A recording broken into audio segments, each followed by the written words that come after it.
Welcome back to Jitu and Bhuvi Art Studio.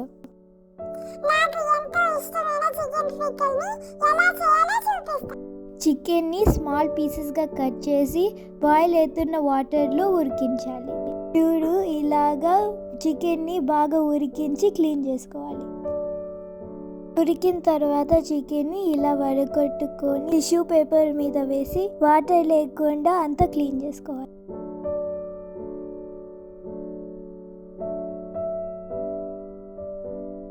Pan లో ఫ్రైకి సరిపోయినంత ఆయిల్ వేసి ఆయిల్ వేడైనాక అందులో చికెన్ ముక్కలు వేసి బాగా ఫ్రై చేయాలి.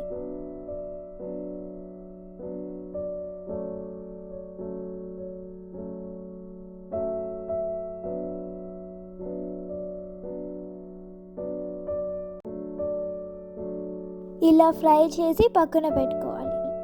తర్వాత ఒక బౌల్లో 1 స్పూన్ పసుపు వేసి 1 స్పూను మెంతి పొడి, 2 స్పూన్స్ ఆవ పొడి, 1 cup chilli powder, 1/2 cup salt, 15 garlic clove, 1 cup lemon juice అన్నీ మిక్స్ చేసుకొని పక్కన పెట్టుకోవాలి. ఒక ప్యాన్ పెట్టుకొని అందులో కొంచెం ఆయిల్ వేసి ఆయిల్ వేడైనాక ఆవాలు వేసి చికెన్ ముక్కలు అందులో వేసి స్టవ్ ఆఫ్ చేయాలి. అన్నీ కలిపి పెట్టుకున్న మిశ్రమాన్ని అందులో వేసి కలపాలి. చల్లారిన తర్వాత బాటిల్లో వేసి ఫ్రిడ్జ్లో స్టోర్ చేసుకోవాలి. ఇది 40 days వరకు నిలువ ఉంటుంది.